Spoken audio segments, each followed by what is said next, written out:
আসসালামু আলাইকুম সুপ্রিয় দর্শক। পারস কুকিং চ্যানেলে আপনাদেরকে স্বাগতম জানাচ্ছি আরও একবার। কেমন আছেন সবাই? আশা করছি আল্লাহ পাকের রহমতে ভালো আছেন। আলহামদুলিল্লাহ আমরাও ভালো আছি। বরাবরের মতো হাজির হলাম নতুন আরও একটি রেসিপি নিয়ে। আজকে আমি আপনাদেরকে খাসির মগজ পরিষ্কারের সমস্ত টিপস এবং ট্রিক্স, খাসির মগজ কোন উপায়ে রান্না করলে সবচাইতে বেশি ভালো হয়, সেই রেসিপিটি শেয়ার করতে চলেছি।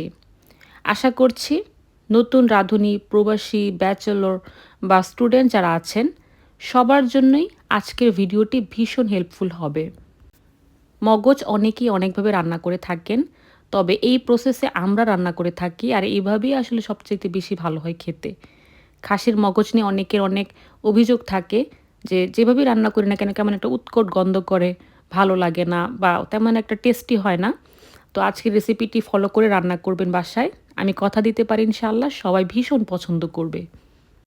তো চলুন বন্ধুরা, কথা না বাড়িয়ে আমরা মূল রেসিপিতে চলে যাই। খাসির মগজ ভুনা করার জন্য এখানে আমি 4টি খাসির মগজ নিয়েছি আর খুব ভালো করে ধুয়ে নিয়েছি। তারপর যেটা করব, এরকম একটা পাত্রের মধ্যে পানি দিয়ে 15 মিনিটের জন্য মগজগুলোকে ভিজিয়ে রাখবো। যে কোনো প্রাণীর মগজ পরিষ্কারের ক্ষেত্রে সেম প্রসেস ফলো করবেন। তো 15 মিনিট পরে খেয়াল করে দেখুন খাসির মগজের যে শিরা উপশিরাগুলো আছে বা উপরের যে চামড়া লেয়ারগুলো আছে আমি আস্তে আস্তে তুলে ফেলছি। এভাবে 15 মিনিট ধরে ভিজিয়ে রাখার ফলে শিরা উপশিরাগুলো খুব নরম হয়ে যায় আর খুব সুন্দর করে খুলে খুলে আসে।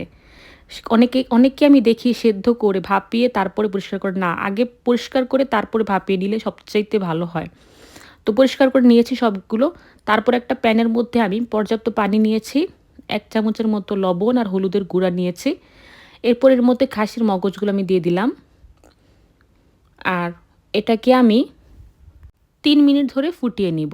বেশি না, মাত্র 3 থেকে 4 মিনিট ফুটিয়ে নিলে হয়ে যাবে।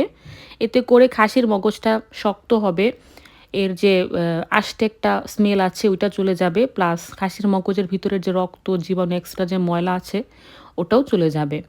তো এইভাবে 3 থেকে 4 মিনিট ফুটিয়ে নিলে যথেষ্ট। আমি চুলাটা নিভিয়ে তারপরে একটা স্টেইনারে মগজটাকে আমি ক্লিন করে নিয়েছি, পানিটা ছেঁকে নিয়েছি। এরপর ঠান্ডা করে নিয়ে একটা ছুরির সাহায্যে আমি এভাবে টুকরো টুকরো করে নিচ্ছি।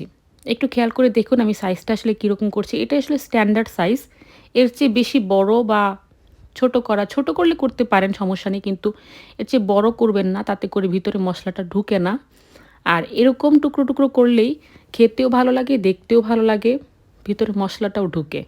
অনেককেই দেখি আমি একদম কচলে ভর্তা বানিয়ে তারপর রান্না করে। হ্যাঁ, এটা যার যার অভিরুচি।